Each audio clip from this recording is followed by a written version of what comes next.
तो आज तारीख है 1 अप्रैल 2026 और इस वक्त भारत एक नहीं बल्कि कई मोर्चों पे एक साथ चुनौतियों का सामना कर रहा है। एक तरफ दुनिया में टेंशन है तो दूसरी तरफ देश के अंदर की कुछ पुरानी समस्याएं हैं। चलिए आज इन्हीं सबको जोड़कर देखते हैं कि आखिर हो क्या रहा है। आज का हमारा जो बड़ा सवाल है वो यही है।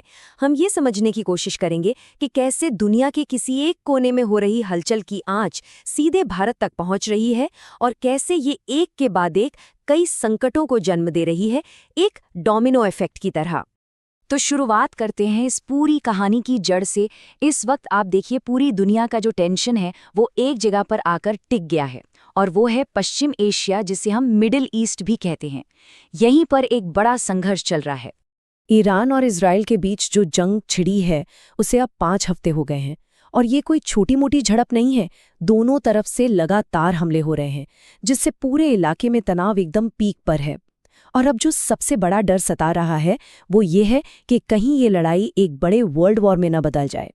अच्छा, यहाँ एक बहुत ज़रूरी बात, खास तौर पर जो लोग एग्जाम की तैयारी कर रहे हैं उनके लिए। ये शब्द है पश्चिम एशिया। देखिए, हम अक्सर मिडल ईस्ट सुनते हैं, लेकिन भारत की फॉरेन पॉलिसी में और आधिकारिक तौर पर इसी क्षेत्र को पश्चिम एशिया कहा जाता है। ये सिर्फ एक नाम का फर्क नहीं है, ये दिखाता है कि भारत दुनिया को अपने नज़रिए से, अपनी जियोपॉलिटिकल लोकेशन से देखता है। तो अब ये जो इंटरनेशनल क्राइसिस है, इसकी गूंज अब हमारे देश में, हमारी संसद तक पहुंच चुकी है और वहां इस मुद्दे पर माहौल आप समझिए काफी गर्मागर्म है। तो लोकसभा में हो क्या रहा है? एक तरफ है विपक्ष जो लगातार मांग कर रहा है कि इस पर खुली बहस होनी चाहिए, क्योंकि ये सीधा सीधा भारत की विदेश नीति और सुरक्षा का सवाल है।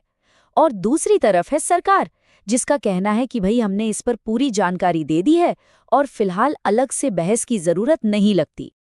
अब आते हैं उस पहलू पर जिसका असर हम सब पर पड़ता है, पैसा, यानी हमारी इकोनॉमी। देखते हैं कि इस संकट का सबसे पहला और सीधा असर हमारी अर्थव्यवस्था पर कैसे पड़ रहा है।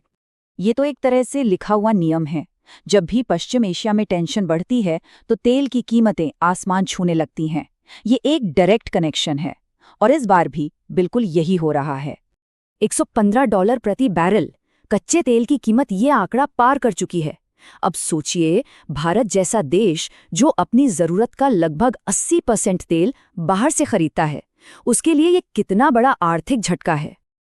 अगर हम इस बढ़त को थोड़ा और समझें तो देखिए, कुछ ही हफ्ते पहले जब ये संघर्ष शुरू नहीं हुआ था, कीमत थी करीब $80 और अब $115 से भी ऊपर, मतलब सीधा सीधा 40% से ज्यादा का उछाल।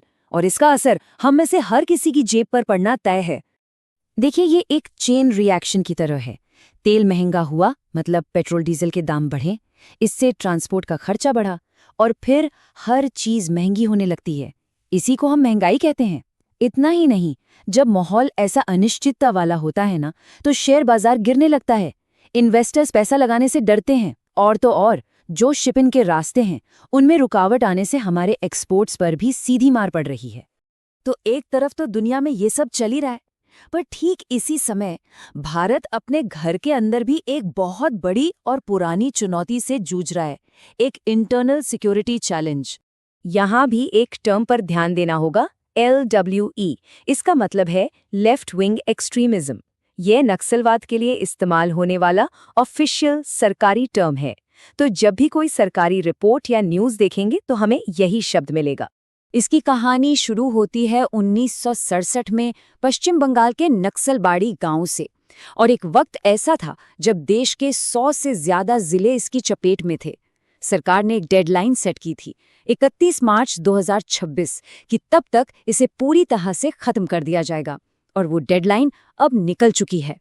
तो सवाल बड़ा सीधा है, सरकार ने कहा कि बहुत कामयाबी मिली है, तो फिर भी ये लक्ष्य पूरा क्यों नहीं हो पाया? दशकों की कोशिशों के बाद भी इस समस्या को हम जड़ से क्यों नहीं उखाड़ पाए? इसके पीछे कुछ बड़ी वजह हैं। पहली तो है मुश्किल ज्योग्राफी।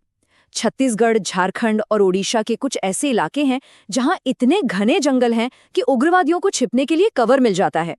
और दूसरी बड़ी वजह है कि कुछ जगहों पर उन्हें अभी भी लोकल सपोर्ट मिलता है और वहां के जो आर्थिक हालात हैं वो भी इस समस्या को जिंदा रखे हुए हैं।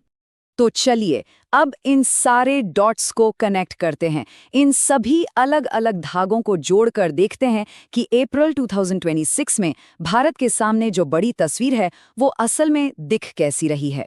तो पिक्चर कुछ ऐसी है।